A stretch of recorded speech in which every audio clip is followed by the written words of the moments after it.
Hello, everybody, and welcome. Great to have you here. My name is Councillor Jodie Neary. I'm a Social Democrats councillor for the Greystones area in North Wicklow. I'd like to welcome you to the webinar on the National Maternity Hospital.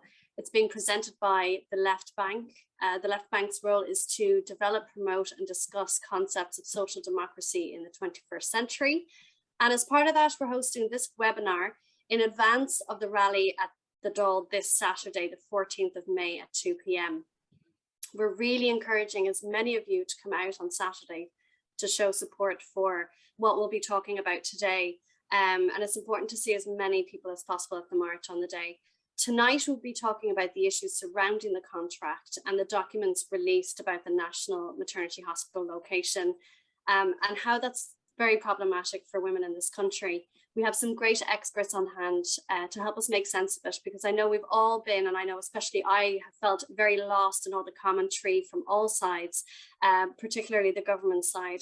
And I'm sure a lot of women out there feel like they're being gaslit as well with a lot of the commentary we've heard from those in government. So hopefully today it'll help bring a bit of clarity, a bit of sense to what's going on, bring it back down to the facts. You know, bring in a bit of perspective to what's been going on, because like I said, it's all getting lost, and that can be and is probably a tactic that's being used by government at the moment. So just to let you know some housekeeping rules, this webinar is being recorded and will be posted on the Left Bank YouTube channel in due course. If you have any questions, please feel free to pop them into the Q&A box, and we'll cover as much of them as possible after each speaker has given their contribution. So I have, in order of speaking today, I have Karen Sugru, I have Simon McGarr, and I have Bernie, who will come in last but not least. So 10 minutes, and if we can open up with Karen Sugru, please. Hi, first of all, thanks very much for inviting me on. I am a member of the steering committee for our maternity hospital campaign, and I'm also co-chair of Together for Safety. We've been working on the Safe Access Zone issue, which is all related to what is happening with the maternity hospital campaign, which is why we're really delighted and honoured and proud to be part of this, and thank you to Bernie and the committee. Today I got to spend 4 hours listening to the Health Committee, and I was thinking it's probably like a sports ball person getting tickets to a final match. So I got to actually be there in person as opposed to watching it at home on television. So it was a great day for me, just to be there and to hear in person. And so what I wanted to talk to you about tonight was just to give a little bit of context. I am not a medical expert, nor am I a legal expert. What I'm going to be talking about in this little piece is just the perspective of, I guess, psychotherapy and feminism, and how to find a way to conceptualize what is happening, because what is happening is a very, very concerning thing in the broader context of some of the trends that we're seeing. So I just want to read something, a couple of pieces. First of all, Senator Martin Conway said to the minister today that he found it very ironic that the Taoiseach read a letter from 19 maternity hospitals supporting the deal, but 8 of those 19 maternity hospitals are currently refusing to provide abortion services. And in response to that, Minister Donnelly said, "My view is that it is not acceptable that there are 8 hospitals not providing abortions," as if this has nothing to do with him as Minister for Health. So I guess I have been grappling myself with trying to understand what is happening, because there is a lot of things happening at the moment, nationally and internationally, in the space of reproductive rights. And we're seeing a lot of things coming from government in terms of messaging that I'm finding extremely concerning. For example, today, John Lahart said, "Women need to be told." And he also said, "We are catastrophizing." And he said, "We are engaging with conspiracy theories." A letter into the Irish Times at the weekend called us medieval peasants. And the Irish Examiner reported in February that Minister Donnelly said that we are malicious we are ill-informed, we are spreading misinformation, and we are making false allegations. Now, this is really important because this is over and above, it's beyond the normal cut and thrust of politicking, and we have to be really, really careful and cautious that we watch the messaging that's coming and we give it context. I noted today also that Dr. Rona O'Mahony said it was egregious of us to suggest that any doctor would not do their best for a patient, almost as if we could possibly have forgotten all of the cases in Ireland where doctors, in fact, have not done the best for their patient. Savita, just to name but one of the highest profile one. And I guess, so that has, this context has led me to kind of look to the literature. And I started with the literature on rape culture. Now, there was a lot about this only 3 or 4 months ago because of the murder of Ashling Murphy, but we seem to have moved on from this immediately and forgotten. So I'd like us to bring us back to it because I think it's very important. What we have here from government falls very much within the context and the categories of, within rape culture, of gaslighting. We are not asking questions, we're catastrophizing. It also falls into the context and the way of we're being diminished. We are not traumatized from a lifetime spent under the tyranny of church-state complex that dehumanizes us, demeans us, debases us, took our autonomy, oversaw, and our rights oversaw rape, murder, abuse, incarceration of generations of us and our children. No, we're engaging in conspiracy theories as if we have no basis whatsoever on which to be worried. We're malicious, we're spreading misinformation, and we're making false allegations. In this context, I just want to talk very briefly about what's called disaster patriarchy and master suppression techniques, because this is the broader kind of framework in which I think it's really important for us to understand what's happening. Master suppression techniques are strategies of social manipulation by a dominant group to maintain their position in a hierarchy. Now, there's 7 particular techniques, but I just want to mention 2. The first one is called blame and shame. Now, we're very familiar with this technique. Someone was assaulted. What were they wearing? What kind of knickers did they have on? Blame and shame. Someone raising questions about a €1 billion deal that the government is attempting to rush through without even publishing the documents. And we're being told that we're malicious to ask questions. But also we're being told that we don't understand. Now, this is a second master suppression technique called the double bind, where you're damned if you do and you're damned if you don't, and you're blamed for everything. So we're being both malicious and naive somehow at the same time. Second thing I want to give in terms of framework for this is disaster patriarchy. So Naomi Klein coined the term disaster capitalism when capitalists use disaster to impose measures that they couldn't possibly get away with in normal times, generating more profit, of course. Disaster patriarchy then is a parallel process where men exploit a crisis to reassert control and dominance and to rapidly erase hard-earned rights. Now, I think that this is quite prescient in terms of what's happening here in Ireland and particularly what we're seeing in America. In disaster patriarchy, women lose their safety, their economic power, their autonomy, their education, and they are overwhelmingly overrepresented in the front lines. Obviously, we see this very clearly in Ireland. The government are currently trotting out doctors who have been working on the front line in a pandemic for the last 2 years. Of course, they are highly motivated to support a new hospital with the best possible circumstance and conditions. Of course they are. Today I saw Professor Mary Higgins put her head in her hands several times, and I really felt for her. For me, it epitomizes the exhaustion that I can only imagine must be felt by so many at the front line. However, as activists, as lobbyists, as politicians, we need to be very clear that the lack of a state-of-the-art maternity facility in 2022 is not caused by those of us asking questions. And pitting exhausted doctors against activists is actually patriarchy 101, where you get oppressed groups to fight against each other, while the real culprit, in this case, always, I would argue, the government, escapes responsibility. And the questions that are being asked are not trivial or niche questions. They are questions being asked by corporate law experts, canon law experts, medical ethics experts, and they are all in one voice telling us that these questions are valid and important. The documents that the government published are missing maps and forms and notarized pieces, and correspondence from the Vatican isn't in it. And when asked, Minister Donnelly said we would have to ask the Vatican about that, which feels a little bit dismissive of our concerns. Now, we won't truly know that there is substance to our concerns until or unless the deal goes ahead in the future. And of course, by that point, it is too late.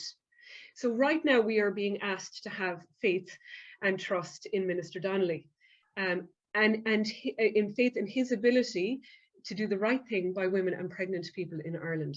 Now, in psychotherapy, we know that past behaviour is the best predictor of future behaviour. When we are dealing with abusers, we will always look to their past behaviour and we will almost always see them repeat that behaviour. Without getting into any of the long piece about state-sanctioned church-based abuse, let us just look at the behaviour of Minister Donnelly over the last short period of time since he has been Minister for Health. What do we have? We have 8, as I said, 8 maternity hospitals of 19 still refusing to provide abortion care. 90% of GPs are not providing abortion care. People are birthing alone, and this is happening still, in spite of Minister Donnelly and Tony Holohan lifting restrictions and publicly saying that partners could come in. It would appear that Minister Donnelly does not control what happens in the hospitals. Just one more minute there, Karen. Okay, thank you. There are protests outside the hospitals, even though the government is on record with the UN as saying that they are not happening, and went to the UN to say there are no protests happening in Ireland, and that's why they don't need safe access zone legislation. And that was only 2 months ago. Hospitals are refusing to accept complaints. Staff tell us that they're afraid to make complaints. Protesters are somehow turning up when the termination of pregnancies are scheduled, and one of them told the Irish Examiner it must be divine providence that they do that at the right time.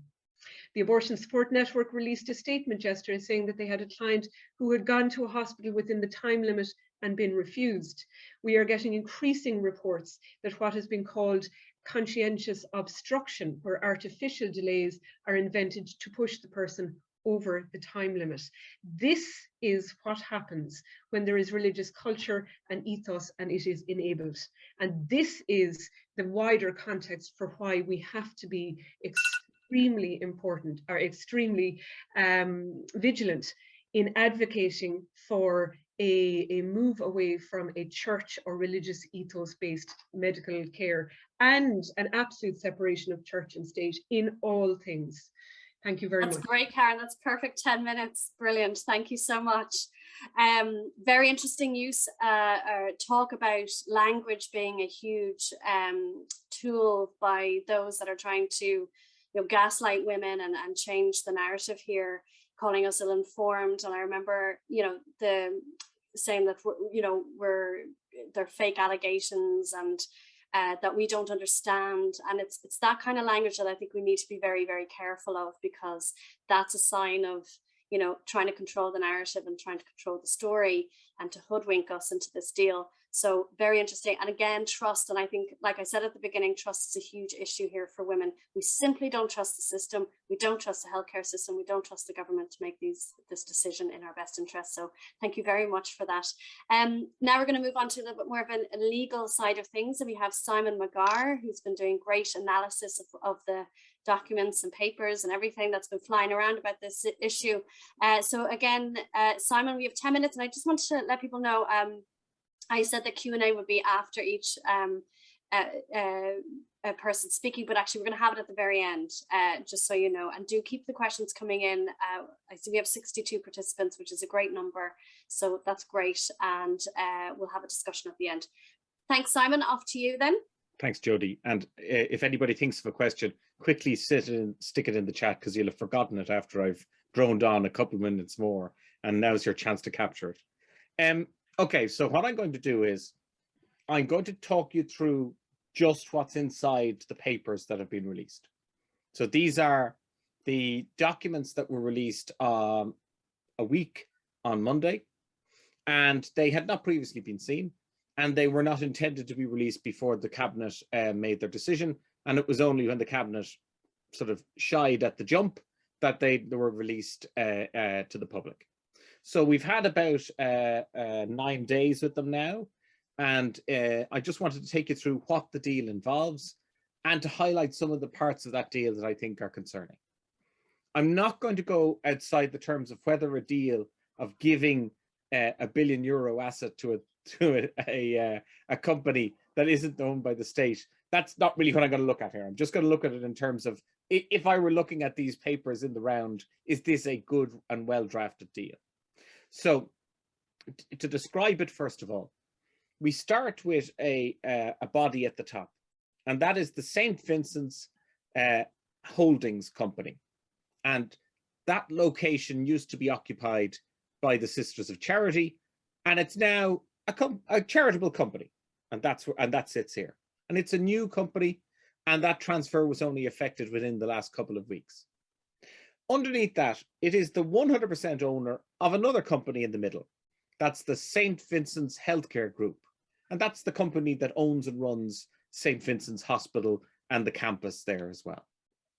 And then under that, there's another company, and that's a company to be set up. We have the constitution of that company, and that's the new National Maternity Hospital Company. The old National Maternity Hospital in Holles Street, the company isn't surviving. It's going to be a new company with a new constitution. That old company will still exist, but it will no longer be providing hospital and healthcare. There'll be some residual property issues and so on. So we have 3 layers: Holdings, St. Vincent's Healthcare Group, and the new National Maternity Hospital. And I thought let's take you through, first of all, let's look at the constitution of the new National Maternity Hospital. Actually, I'll start with the lease. So the lease is a 299-year lease, and it has a number of what we would term clauses, definition clauses at the start. And these define these words as to what they're to mean during the course of reading the lease. And we scroll down through a load of them, and we reach the point where we find out what is the permitted use. Now, it has been suggested that this lease is a bit like Guinness's lease. You know, you take a lease, it's for 900 years, and what trouble is that to you? You pretty much, as the Taoiseach suggested, effectively own it. Essentially, it's owned. Now, in truth, there are 2 kinds of ways of having a proprietary interest in a property.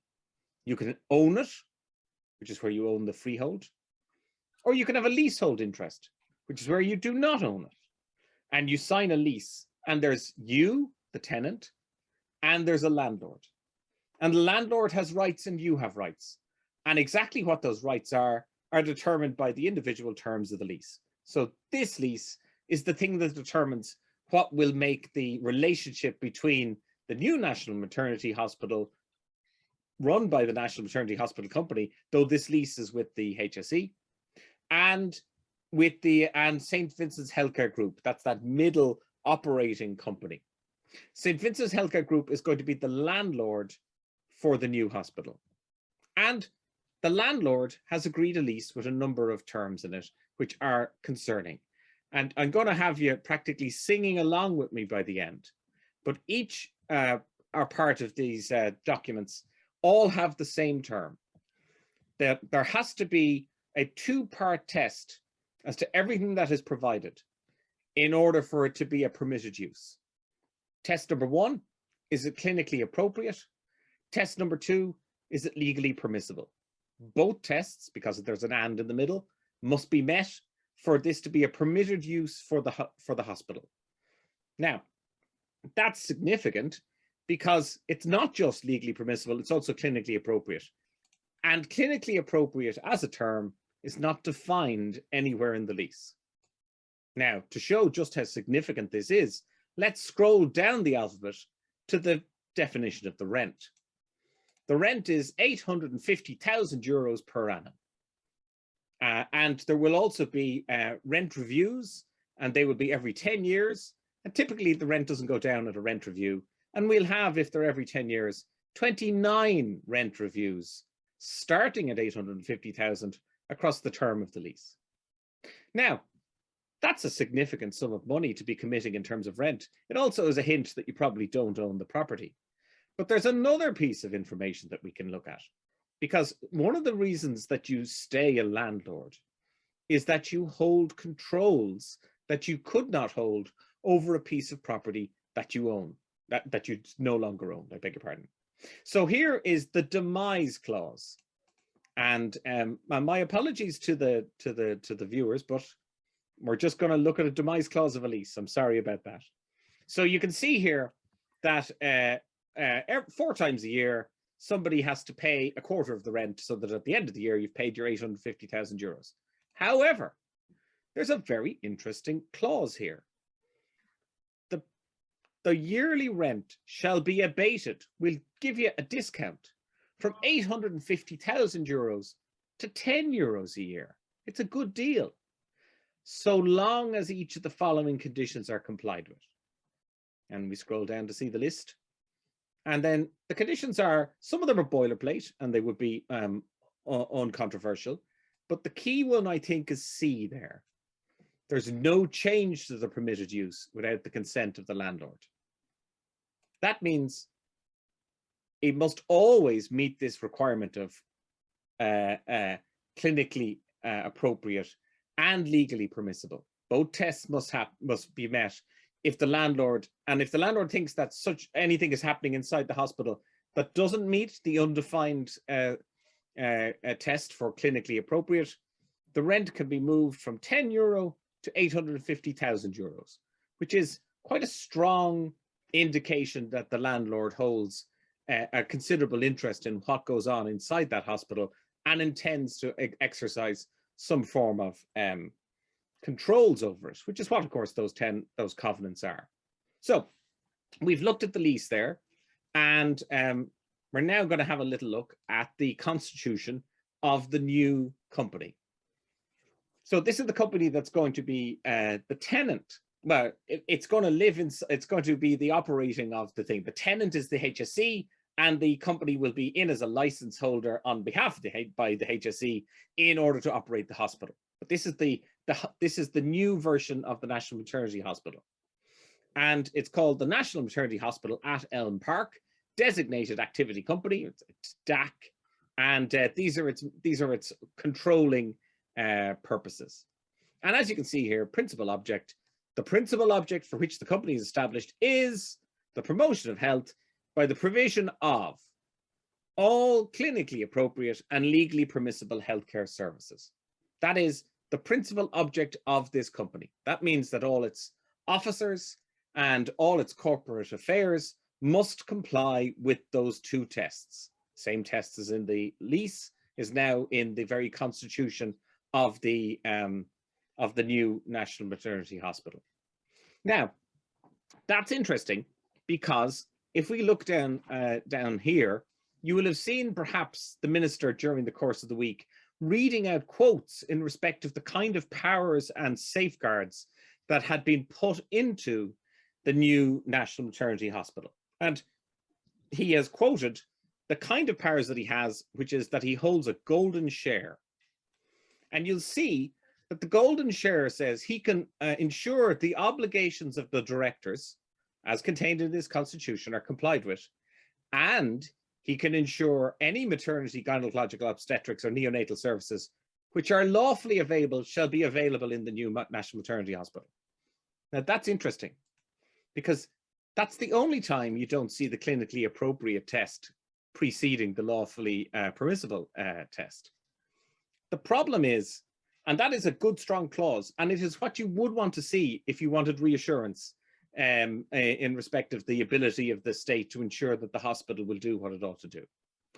Unfortunately, that golden share protection has been placed lower down in the hierarchy of obligations than it ought to be to ensure a no challenge on foot of legal, clinically appropriate would happen. I'll show you why. This is section 4.3. These are the list of what are known as the reserved powers. And as you can see here, all of the reserved powers, including the minister's powers under the golden share, are exclusively subsidiary and ancillary to the principal object. So no reserve power can go beyond what is contained within the principal object of the company. And just to remind us all, up at the top, the principal object of the company is the clinically appropriate and legally permissible healthcare test. As a result, the minister's golden share cannot require the hospital to do anything which goes beyond those two tests. So if it turns out that the term clinically appropriate is restrictive, and remember this is a 300-year, 299-year lease, and society changes a lot over 299 years.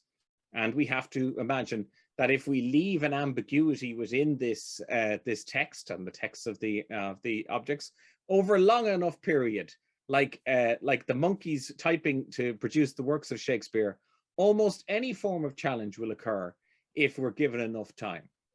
But what we can say is, looking at this, is that we have a test where all of the protections and all of the reassurances which are given to us by the state form an inverted pyramid. And right at the very bottom is a tiny, tiny balancing upon the words clinically appropriate. Everything balances on what that means. And regrettably, it's neither defined nor is it required to be put into any of these documents for any legal purpose.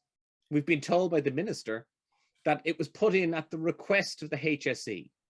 This is good news because it means that the state could take it out again on its own volition.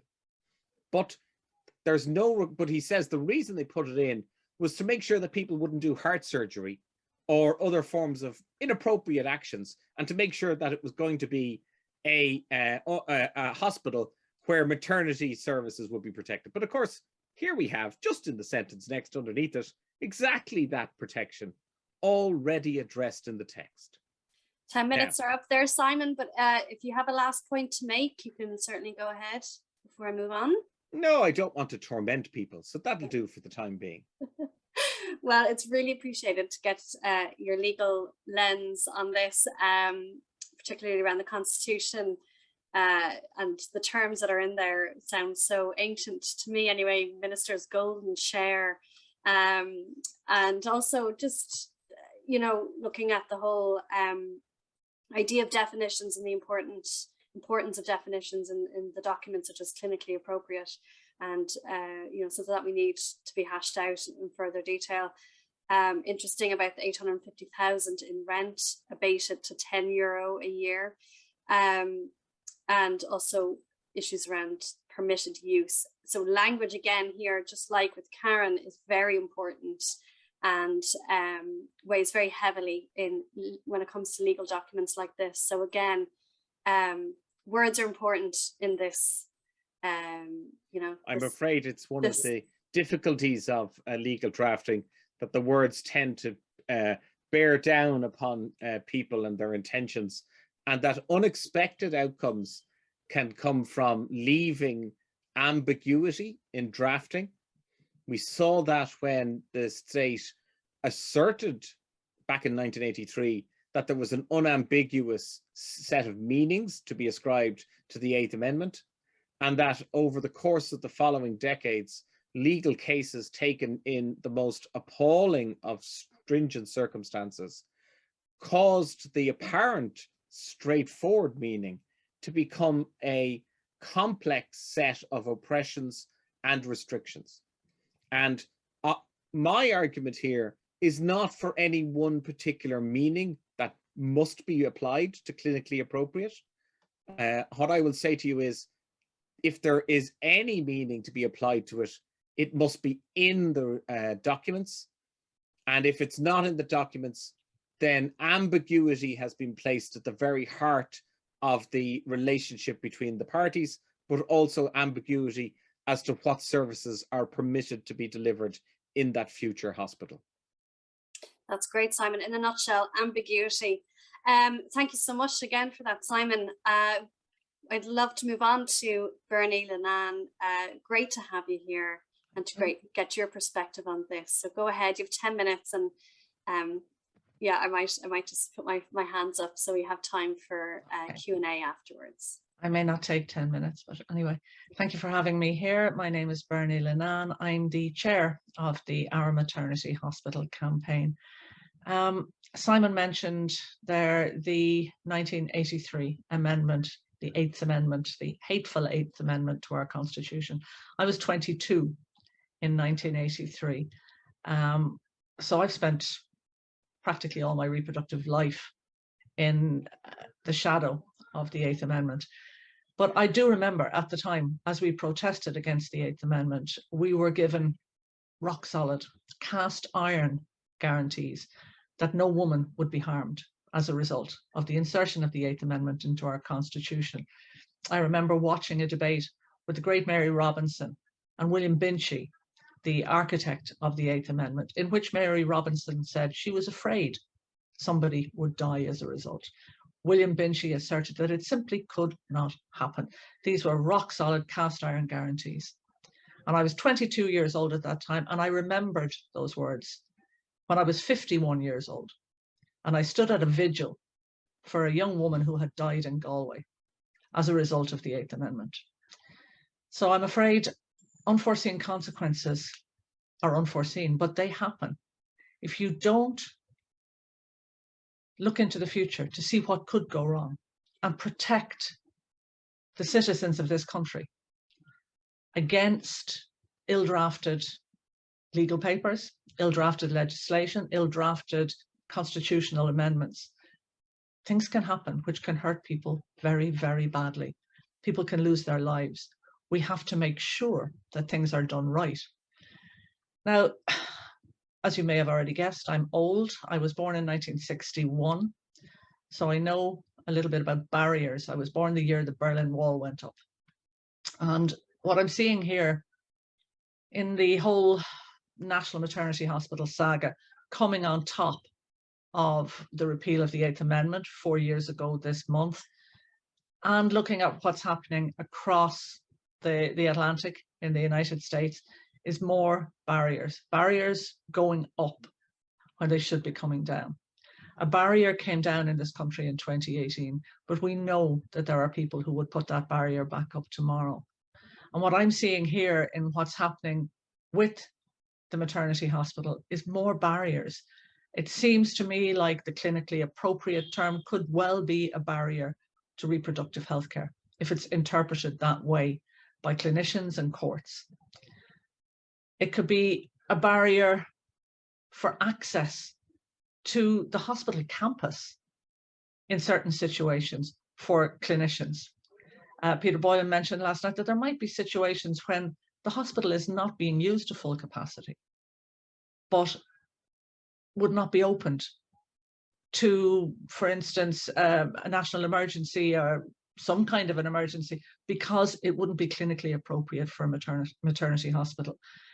There's so many different ways that could be interpreted. I'm not a legal expert. Simon is, and he finds it problematic. People should be listening to legal experts.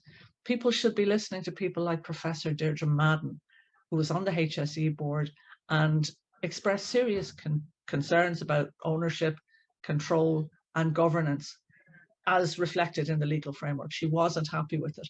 And that hasn't really been given an awful lot of attention.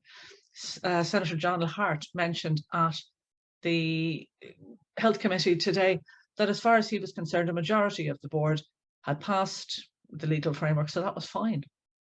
You know, it was kind of battered to one side. And I find it quite problematic that a professor of law is disregarded in that way. I'm concerned about the barriers erected to us finding information about what's happening to our national maternity hospital. If it's national, it belongs to the nation, it belongs to us, or should. We're not being given information. We have to drag it out with the tweezers. The documents weren't even published in the public realm until the cabinet refused to sign off on the deal. That's worrying. There's so much we haven't been told. There's so many gaps, and those gaps in themselves are barriers. You know, what happens to the indemnity? The share transfer agreement contains an indemnity which indemnifies the religious sisters of charity, all of them, past and present, against who knows what. It indemnifies their property company, RSC Caritas, against who knows what, and certain other persons, apparently, whoever they are, against who knows what. That's completely opaque. Why can't we know what the religious sisters of charity are indemnified against? The minister told us at Health Committee today that it was to do with matters concerning the National Maternity Hospital or St. Vincent's Hospital, or he wasn't quite sure. He claimed he had given that information to Deputy Roisin Shortall in a PQ. He hadn't. Nobody seems to know for sure exactly what's going on. And if you ask, a barrier is put up in front of you. You're told you're malicious. You're told you're misinforming people, or you're coming up with conspiracy theories. Why can't they just tell us what's going on? Are we indemnifying at the cost of our hospitals the religious sisters of charity for St. Patrick's Guild, for instance, which organised illegal adoptions, or their Magdalene laundries, or what else? We don't know. We haven't been told. There's a barrier to information. There's a barrier, possibly, to access. The confusing nature of the documents, the complex structures, been called Byzantine, Kafkaesque, that's a barrier. So why is it like that? Why is there such secrecy? Why is there such subterfuge? If there's nothing to be hidden, why are they trying so very hard to hide it? That worries me. It worries me that we have barriers everywhere. It seems to me that all of this is being done behind the screen, and they're going to push it forward as quickly as they can, as hard as they can, and stop us getting to it until it's too late. And there must be some reason for that. Ivana Bacik said, I think it was yesterday at Leaders' Questions, there must be some rationale behind the refusal to either hand over the site as a gift or to sell the site. What is that rationale, and why can we not be told what it is? And it's got nothing to do with sharing corridors. That's complete and utter nonsense. We could figure out how to share a corridor. A 12-year-old could measure it and paint it with a paintbrush. It couldn't be that difficult to do. There's something else there. We're not being told. We're not allowed to see through that screen, that barrier that's in front of us. We need transparency here. We need utter transparency. We're dealing with a €1 billion plus public asset that's going to be handed into the ownership of a private charity, and there's a barrier which prevents us from finding out what's going on. That's not good enough. That's me done. That's great, Bernie, and loads of minutes to go. So well done on the timing, but really great to hear your experience of, you know, other contexts of, you were talking about barriers going up, and you were born at the time of the Berlin Wall going up, and how... It wasn't my fault. Yeah. We're still seeing walls being put up across the world, and also here in this country. And I think our default as women and pregnant people is to think, well, where's the other wall? Why, you know, to feel and to sense another wall there. And from, you know, from years of not being able to trust the system or healthcare or governments past, we sense secrecy. And I think that's what we're getting at here, is that lack of trust. And how can we make this process more transparent? How should it have been transparent from the beginning, to have brought women into the conversation, and, you know, instead of, as we've been outlining, using language against us, gaslighting, legalese, all these kind of tools that really just shroud the whole thing in secrecy. So it's really great to get all your different perspectives, and I think we've had a really great panel here that shows the different perspectives that we really need to get our head around the situation. But ultimately, as I've been saying at the beginning, we're here because we're really calling for as many people to show up on Saturday to echo what's being said here. alongside other activists and people who've been fighting for a very long time for our reproductive rights. And, you know, in that context, we're not that long having repealed the 8th. So, you know, this is very fresh for our generation and fresh for many people. I'm just going to go on to the questions and answers. We actually have a few in here, and I'm trying to scroll through to see how to link them in. So I will just start from the top here. There's some are comments, and some are directed at some of you individually. So I have one here. Now hypothetically, yeah, I'm going to come back to that. It's a very, very complicated proposal. Hasn't the concept of clinical appropriateness already been defined by the courts as being what a representative body of medical opinion says it is, according to Bolam, unless that opinion is illogical or unreasonable, according to Bolitho? These are UK references, but used here as well. I don't know, Simon, does that make sense to you? It indicates that that this phraseology has been used elsewhere and at different times, that other courts have taken a view on it. Ireland's courts have frequently taken different views, particularly in the area of reproductive rights, because of our constitutional background. They don't have the same constitution as we have, and we have issues in our constitution which they do not address. But it comes down again to the question of what is the long-term consequence of having a term which is not defined within the document. If we are to say, no, we'll leave it for the courts to decide what's the meaning of that clause, what we're doing is we're inviting 299 years of legal wrangling, and legal wrangling which occurs during a critical moment in care for an individual, because that's what would trigger a court case. So I don't think that's desirable, to rely upon foreign jurisdictions' definitions, whether those definitions are settled law in that jurisdiction or not. They're neither settled law here, nor can we say any amount of jurisdictional interpretation would be settled law across 299 years once it's not defined within the agreement. Okay, thank you for that, Simon. And this might be another one for you as well. Is the Constitution of St. Vincent's Holdings the same as St. Vincent's Healthcare Group? And is this publicly available, or any information on who the board is? The answer to all those questions, except for the first one, is yes. So it is not the same. The new company has a very different constitution to St. Vincent's Holdings. But don't forget, it's a shareholder in St. Vincent's Holdings. But that doesn't mean that it controls its executive any more than if I go and I buy shares in Coca-Cola, my ethos suddenly the same as Coca-Cola's ethos? Coca-Cola and their executives have to perform according to their company's constitution. And it's worth having a look at the brand new constitution of St. Vincent's Healthcare Group. It was only finished on the 22nd of April of this year.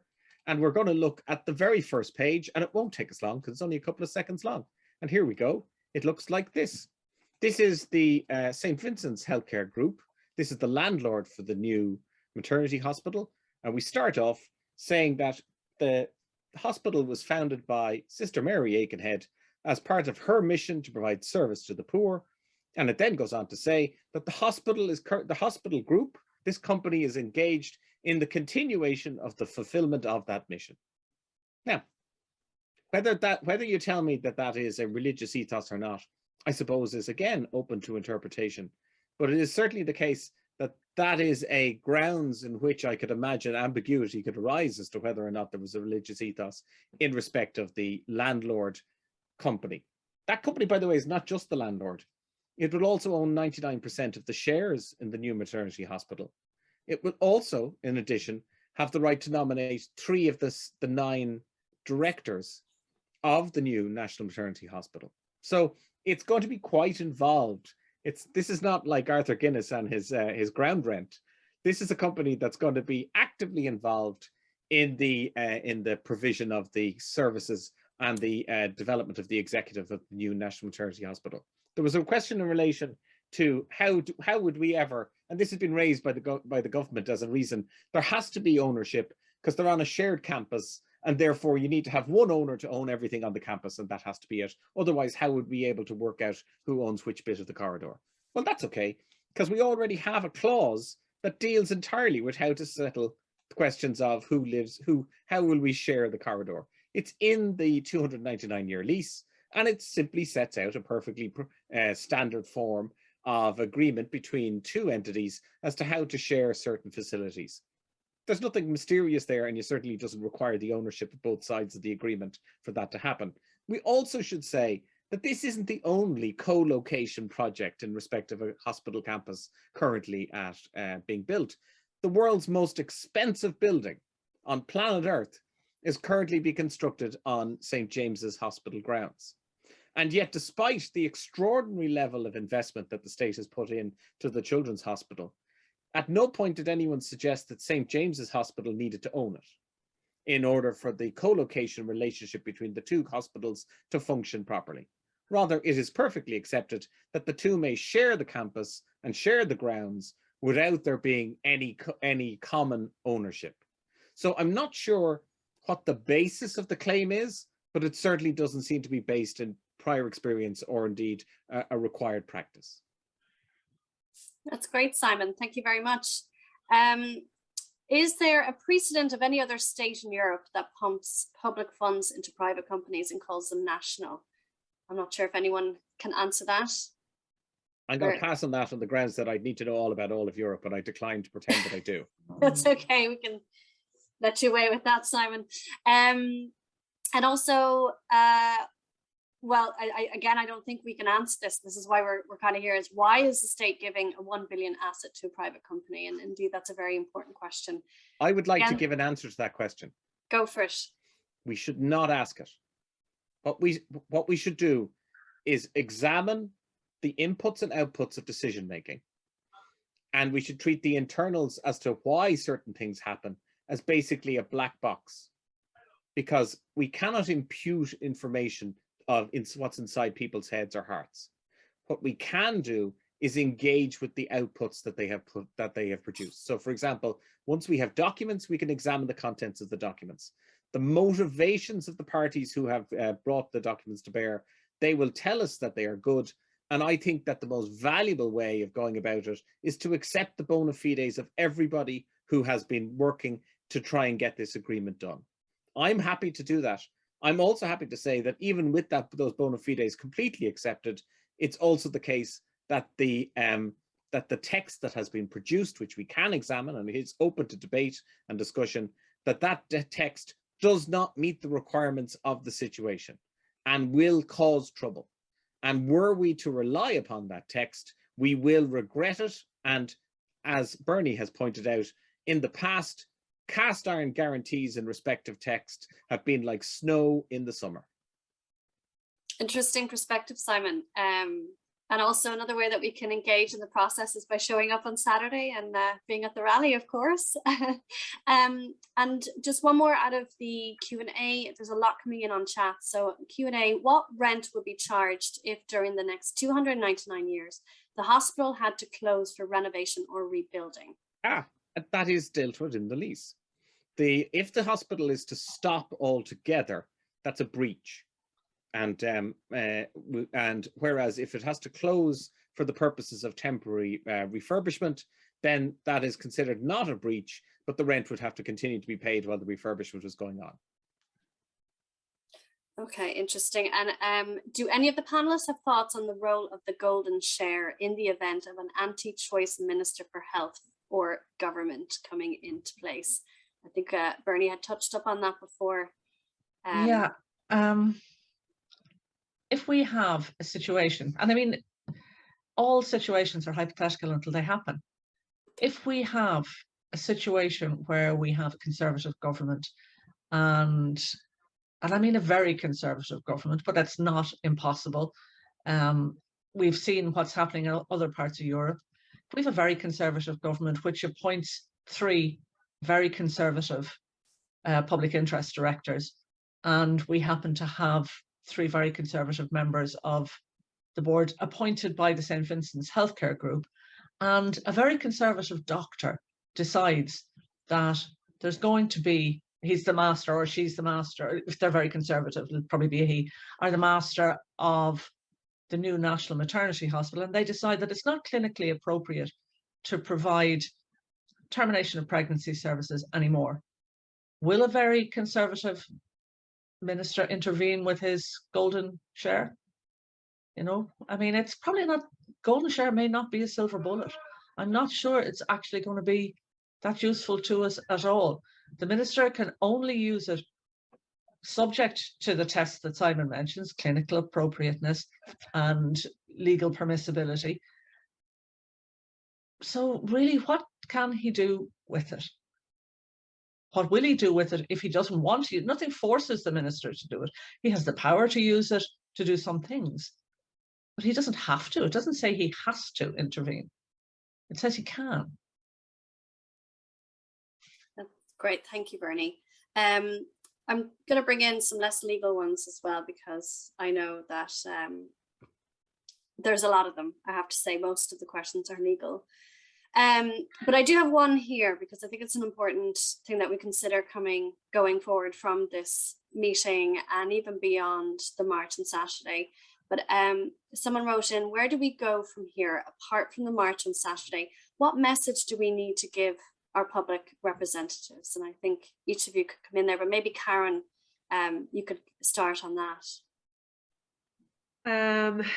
Yeah, I suppose myself and Bernie were talking earlier, and we were talking in the context of the golden chair and all of that, and we were kind of looking at key players that are on the field right now, and we were imagining a scenario in which there was a Minister for Health's Peadar Tóibín in a dystopian horror field society, and I suppose I think it's important and helpful for us to pin these abstracts onto reality and onto a picture that we can understand, because one of the things that the government is doing is battering us with abstracts. And I think that it is a strategy. I know it is a strategy. It's a strategy that's been used very successfully in the US over the last couple of years, where they undermine our sense of reality, and they undermine our ability to engage with evidence base and so on. So this is a really well-known strategy that they're doing. So one of the things that we can do is we can bring it back to reality principles. What is happening? Who is in charge? Who benefits? We need to name things for ourselves. So that's the first thing. But unfortunately, to answer that question, what do we need to do? What we need to do is get onto the streets. And there is absolutely nothing else at this point. I am genuinely terrified about what I see happening internationally at the moment. The pulling back of reproductive rights, of equality rights, the absolute and utter horror fest that is happening in terms of international discourse with regard to the trans community is all part of this. The anti-vax piece, the extreme conservatism. This is fanaticism.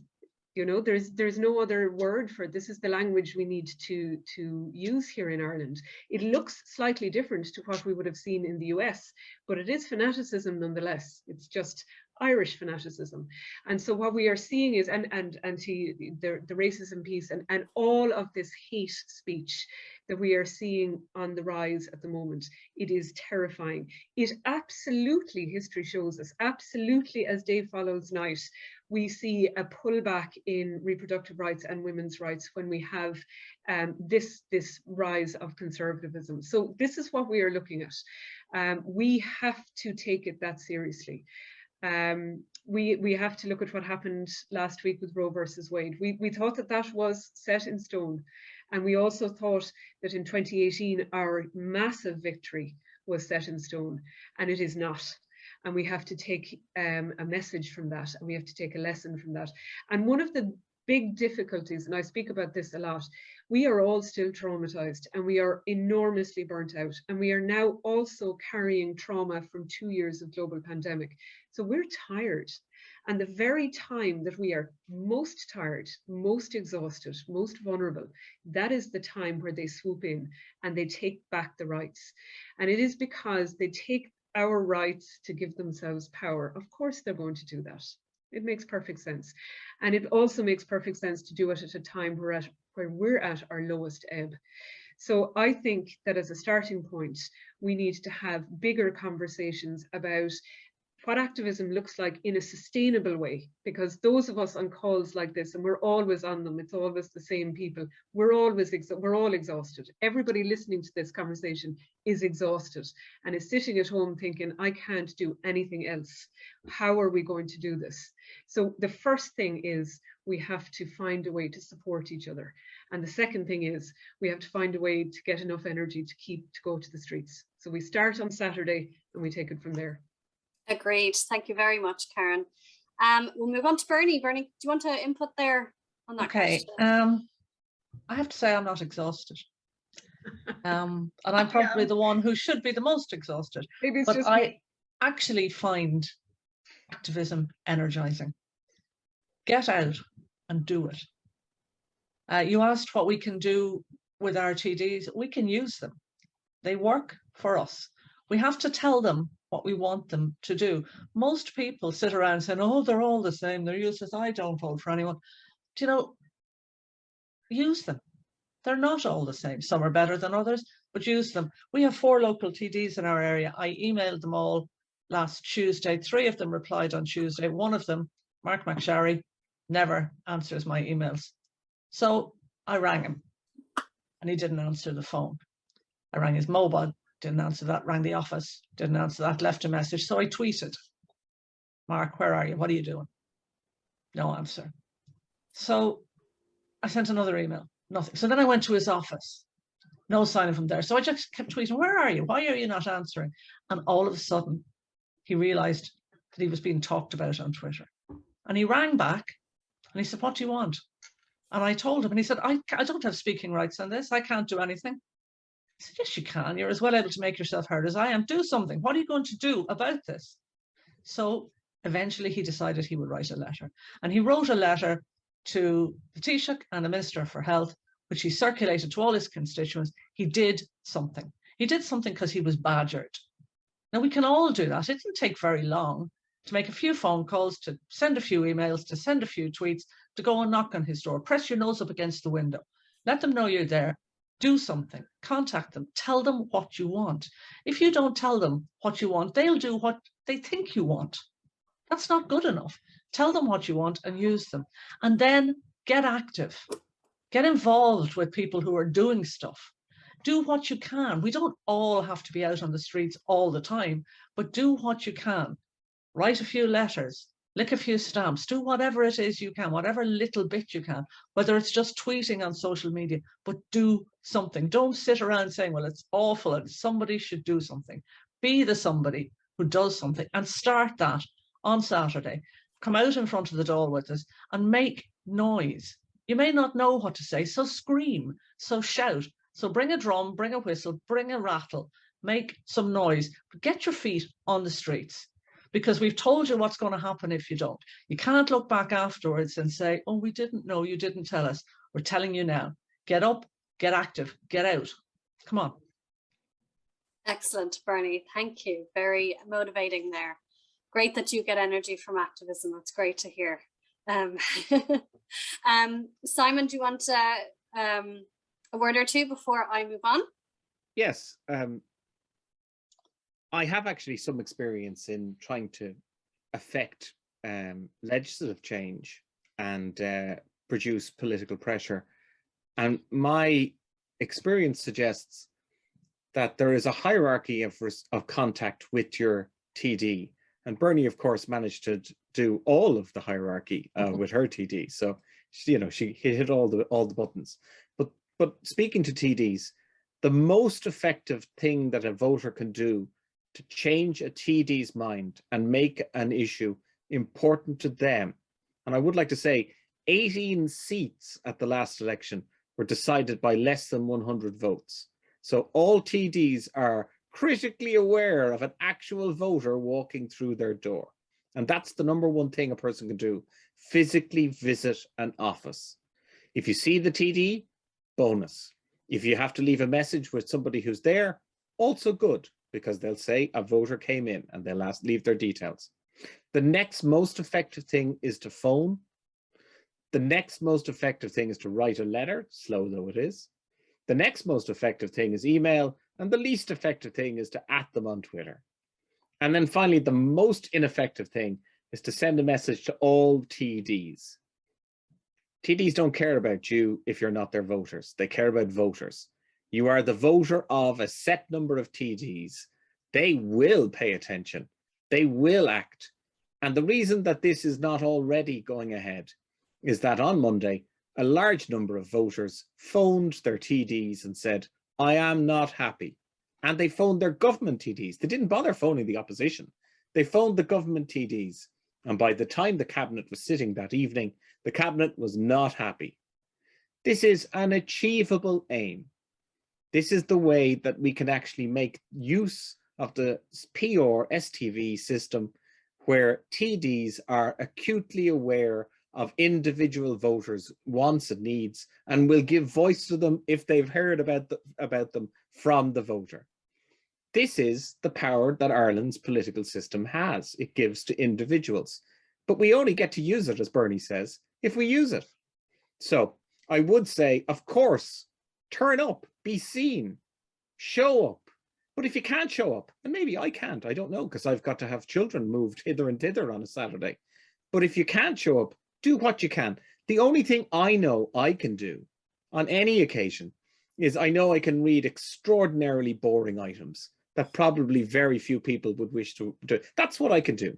So when there comes an event where extraordinarily boring documents are placed in front of people, I go, all right, okay, this is my bit. And I can read a very boring document to tell people what's in it. That's it. That's what I can do. Everybody who's listening to this can do something else. And they have a skill that they could bring to bear. And those skills go from the aesthetic, the design, communication. They may be friends with lots of people in their community and they can talk about it. All of those things are valuable. The only thing not valuable is despair. And there's no reason for despair. This is an eminently solvable problem. Great. Well said, Excellent. Simon. Yes. And I think we've seen there now, just to wrap it up, I do want to acknowledge there's 17 more messages coming in. Some are comments, some are questions. We won't have time to get to them. So do feel free to email Social Democrats if you really want to pursue a question, and we'll try and get an answer for you as well from one of the panelists. But I want to wrap it up by saying thank you so much to all our guests on the panel. You brought a fantastic, spectrum of experience and perspective, and I really appreciate you taking the time today.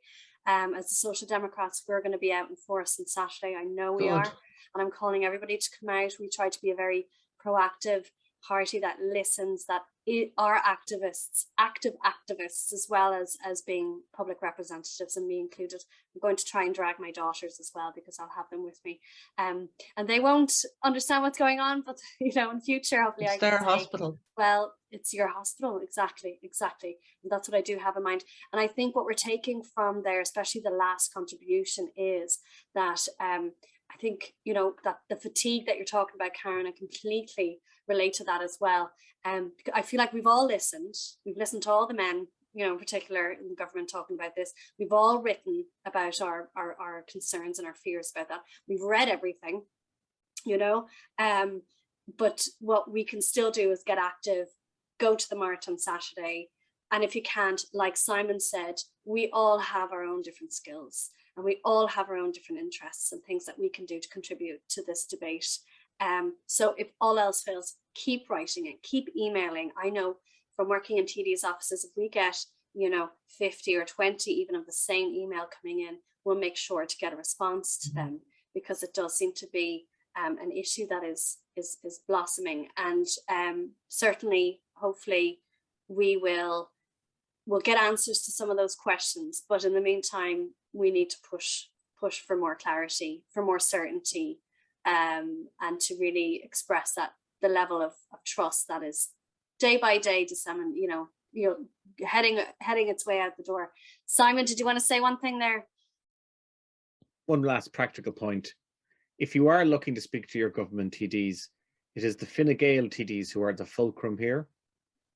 And it is the Fine Gael TDs who are the most important to express your concerns to. Fianna Fáil TDs and Green Party TDs are pretty much, do speak to all your government TDs, but Fine Gael TDs are listening on this question. And that party is open to hearing alternative points of view to the one being presented by the minister. I can tell you that from personal experience.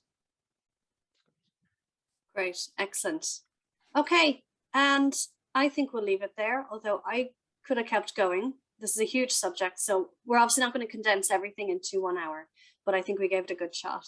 And I hope to Thank see you for having us, Jodie. on Saturday. Absolutely. Thank you very much. Take care. Thanks, Bye. Jodie. Thanks, Bye-bye all. everybody. Bye.